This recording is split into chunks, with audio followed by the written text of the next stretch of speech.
हाँ जी, नमस्कार दोस्तों इस वीडियो में मैं आपको बताने वाला हूँ कि जिस प्रकार से मेरी पहली वीडियो गई, जिसमें मैंने ये वर्णन किया था गरीबदास महाराज जी की वाणी कि देहि माही विदेह है सहब सुरत स्वरूप अनंत लोक में रम रहा जाका रंग न रूप। तो यहाँ हमने इस चीज़ का अर्थ किया था, जिसमें मैंने कहा था कि देहि माही विदेह है और रमते का अर्थ मैंने आप लोगों को बताया था। मैंने बताया था कि जो तिल माही तेल है, जैसे कि तिलों के अंदर तेल होता है, इस प्रकार से मैंने चंद बातें रखी थी।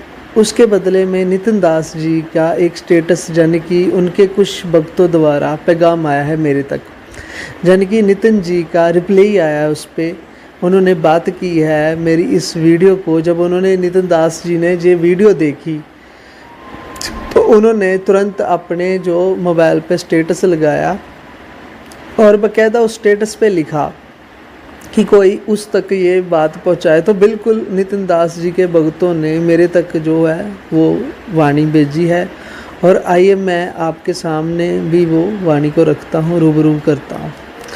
तो हम उस वाणी पर भी जो है विचार करेंगे और आगे हम ये देखेंगे कि आखिर परमात्मा शरीर के अंदर है या शरीर के बाहर है, आखिर सत्य क्या है। क्योंकि लोग कब तक भ्रमते रहेंगे, जब तक पूर्ण जवाब नहीं मिलता लोगों को भी पता नहीं चलेगा। क्योंकि बहुत लोग अंदर कह रहे हैं, बहुत लोग बाहर कह रहे हैं, जिससे ये दुनिया गुमराह हो रही है। तो नितिन दास जी के द्वारा आया हुआ रिप्लाई, यानी कि उनके द्वारा स्टेटस डाला हुआ जो उनके भक्तों द्वारा मेरे तक आया है, उन्होंने ऐसा लिखा था कि उस तक पहुंचाओ, तो यहाँ तक वो मेरे तक आए हैं। तो पहले आइए देख लेते हैं। ये देखो, ये नितिन दास जी का स्टेटस था और इसमें वो क्या लिखते हैं, जो बोलते हैं कि आत्मा शरीर में है उनके लिए कुछ वाणी भेज रहा हूँ, ऐसा वो लिखते हैं। ये उनका स्टेटस था नितिन दास जी का। और वो क्या लिखते हैं आगे नीचे, वाणी क्या है, वाणी पे हमने विचार करना है। वाणी कहती है, अलेख मंडल से उत्तरी डोरी अद्र अनूप पलका आगे परख ले गैबी खेल स्वरूप। तो यहाँ वाणी में वर्णन अलेख का हुआ है। अलेख का अर्थ जिसे कोई लख नहीं सकता। यह अलेख का अर्थ भी आपको समझना पड़ेगा। यहाँ जे वाणी जिस अवस्था की है, नितिन दास जी को मैं पहले तो ये पूछना चाहूँगा, क्या अलेख मंडल कोई है क्या परमात्मा? पहले तो हमें ये बताओ, परमात्मा कितनी ऊंचाई में है, किस लोक में बैठा है? जब लोक में नहीं बैठा तो उसकी कोई छोटी सी जगह दी है आपने उसे? मतलब आप किस अंदाज से परमात्मा को बैठाना चाहते हैं? जैसे रामपाल महाराज जी हमारे तो ये कहते थे कि ऊपर एक सतलोक है।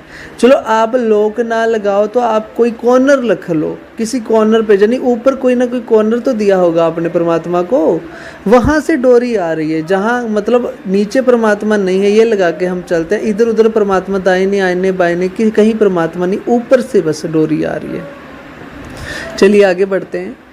तो अलेख मंडल से उत्तरी डोरी, अब उतरने चढ़ने का काम परमात्मा का नहीं है, ना आत्मा का। यहाँ एक इशारा है केवल।